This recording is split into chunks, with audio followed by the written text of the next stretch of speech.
If you ever wonder why I'm so energetic at the beginning of the video, but seem to fall off a cliff towards the end, it's because the coffee wears out. Hey guys, it's Sebastian from AskSebby, and today we're going to look at how you can get the American Express Platinum card either for free or at a subsidized rate. Before we dive into all of this, a big favor is to give this a thumbs up just because Mr. Algorithm or Mrs. Algorithm isn't too happy of me right now. Pretty easy way to support the channel, and if you really like this stuff, consider subscribing and turning on notifications. So number one is going to be the Military Lending Act. This is for active duty service members, and they're going to get their annual fees for American Express personal cards waived. I know there was a bit of confusion about this in early 2020 just because SCRA seems to no longer work, but the Military Lending Act, MLA, still does work. So on the personal side, you might want to get the Platinum card, the Platinum Morgan Stanley, or the Platinum Schwab card, or maybe all three of them because you're not paying any annual fees anyways. Some people really don't like this and they feel that it's not fair, but for me, I'm not really here to judge the game. I'm here to help you guys navigate it and to make sure you guys are getting the most value possible. Moving on to number two, this is going to be for regular people, and this is going to be calling in to get a retention offer. So for example, if you sign up for the Platinum card right now, you're paying that annual fee right away, but in 12 months, if they like you as a customer, they might waive that annual fee or effectively waive it because they're giving you either a $500 credit or 50,000 points for doing nothing. This is a pretty huge black box because we don't really know what drives this retention offer. It's probably based off your spend. It's probably based off your internal score with American Express and how they view you as a customer, maybe some other profitability metrics, but it's pretty much a black box. So retention offers might be nothing, it might be non-existent, it might be something like 20,000 points for spending $3,000 in 3 months, so pretty much another intro bonus, or it could be up to something like 50,000 points or $500 as a statement credit for no spend, no activity. I've had some friends who've applied for a card in 2017, got a retention offer in 2018. 2019, they couldn't get one because American Express said they got one last year, so we're not going to give you one this year. But in 2020, they got another retention offer. And then if this trend continues, they're effectively getting this for 50% off. Considering the cost is relatively low, you're pretty much just calling in and it's about 5 minutes of your time. I think it's something worth considering. But again, this is something that people don't like because they feel that it's not fair. A few quick reminders is that if you do end up taking a retention offer, make sure that you do not cancel or downgrade your card within that 12-month period from the retention, just because that can get you on the blacklist. Number two, you typically can't get retention offers until your first year because otherwise, why did you sign up for the card? And then number three, we just talked about it, you typically have to have 1 year between retention offers. Moving on to number three, we have the Schwab Platinum card. If your Schwab holdings are $250,000 or more, then you're going to get a $100 statement credit. If your qualifying holdings are $1 million or more, then you're going to get a $200 statement credit. I believe Dave Hansen runs this setup, and I think it's a pretty good one if you're someone who already has your investments with Schwab, just because you might as well get that $100 or $200. So a few things to be careful with here.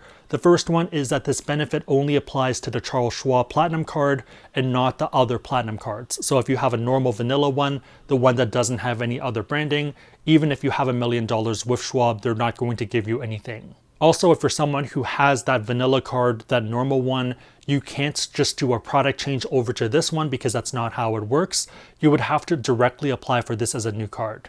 Same thing with if you have a green or a gold normal card, you can't just do a product change to this co-branded card. So normal American Express cards and co-branded cards are kind of two different lanes. Final one, just because I know it's going to be a comment, is if you have the investor Schwab card that's also American Express, you can also not product change it to this Platinum card just because that is a limit-based card while this one is a no-limit card.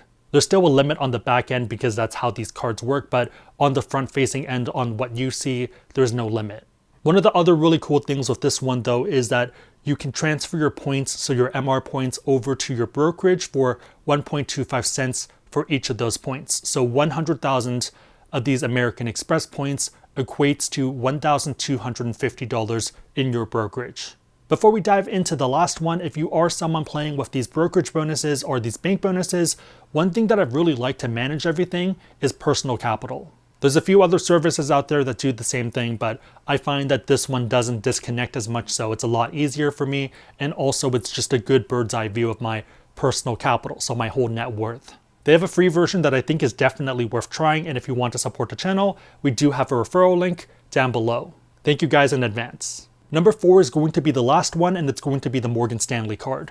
The reason we left it towards the end is because I think it's the most confusing option of the bunch. With the first 3, it's pretty straightforward, but with the last one, there's a lot more hoops that you need to jump through and things that you need to be aware of. Similar to the Schwab brokerage, you need to have a Morgan Stanley relationship in order to get this card. For most people, this means the Access Investing account. The minimum for this is going to be $5,000 and you are paying 35 basis points, but I think it's fine. This is exactly what I did and I kind of forgot about the $5,000 there. So the reason this card is interesting is because you can get the whole annual fee waived just by jumping through a few hoops. So in the past, you would end up getting the Access Investing account for that $5,000, then you would get the Morgan Stanley Platinum card, and then finally, you would get a bank account. So this is exactly what I did in 2019. This is going to be the Premier Cash Management account. With that debit card, if you spend $100,000 in purchases on that card, then you can get the fee waived. So yes, that sounds pretty absurd, $100,000. Why would you end up using a debit card for this? The reason is because there's a lot of transactions out there that you can do on a debit card that don't have any fees. So for example, if you're someone who's been playing poker with friends during quarantine and you're Venmoing friends money, they don't charge you anything to do that Venmo transaction for a debit card. If you're playing something like 2-5 or 5-10, your variance level is probably going to be in the few $1,000s range. So I might win $2,500, someone transfers me $2,500 this week, and next week I end up losing $2,000. So the really cool thing is that there's actually a new trick here that works a lot better and isn't really as stupid and suspicious looking. Rob, who's a subscriber to the channel, shared with me that they have a new program now that pretty much waives it for normal activity. The funny thing too is he messaged me in early June, so that tells you how behind I am on emails. In early 2020, they replaced the PCM program with the Cash Plus program. If you're still in the PCM program like me, I think it just stays there. I'm not really sure what happens, but you could probably transition if you want to. The really cool thing though is that with the Platinum version of the Cash Plus program, you're going to get a $550 engagement bonus, effectively making the Platinum free. All you need to do is to have $5,000 in monthly deposits and to have an average daily balance of $25,000. So I think the $5,000 part is pretty reasonable for most professionals considering this card, but the $25,000 bit might be a bit hard to justify. So the main issue is that you're not earning interest on that $25,000.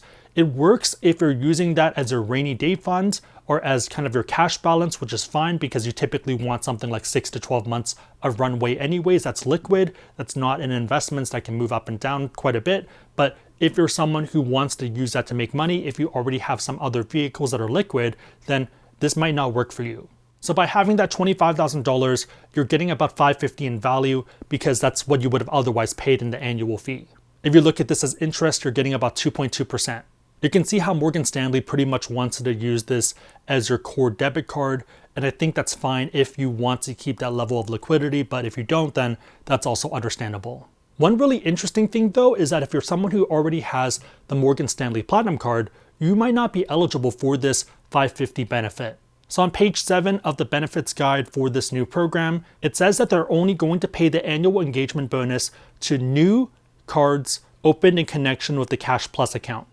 You will not receive the annual engagement bonus for an American Express Platinum card that was not issued in connection with this Platinum Cash Plus account.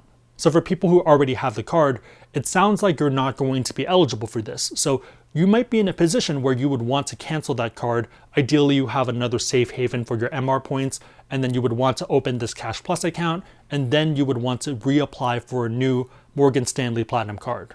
As always with this channel, your mileage is going to vary, so I'm going to give you different game plans, but you might not want to follow every one of them. So back in the day, it was pretty interesting because one of the variations, the Ameriprise one of the Platinum, had no annual fee in the first year.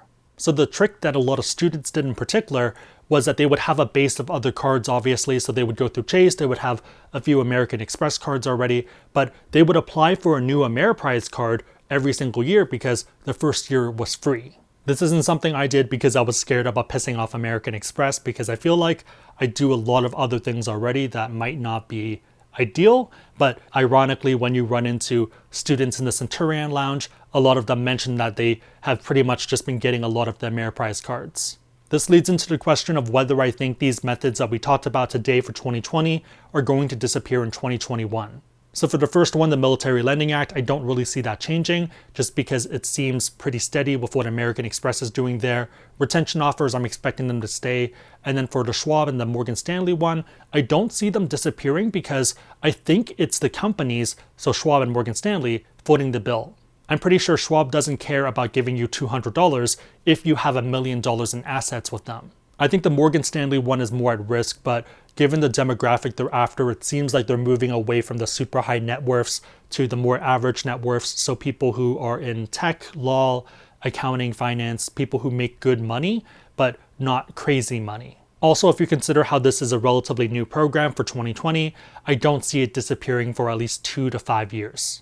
Again, if you're someone looking to manage a lot of different bank accounts, if you're playing with these bonuses, you're keeping $25,000 in this account, but you really use Chase or Bank of America or something else for your other holdings, I've really liked Personal Capital and I think it's something you should consider. Check out the free plan, and if you like it, that's great. Link is going to be down below, and it's probably the easiest way to support the channel. My question for you guys is, which of these methods do you think is the best, and which one are you either considering or which one are you already doing? If you liked the video, give it a thumbs up. It really helps us out. If you know anyone else who'd benefit from what we just talked about, share this with them. It'll probably help them out. But otherwise, hope you guys liked it. See you guys next time.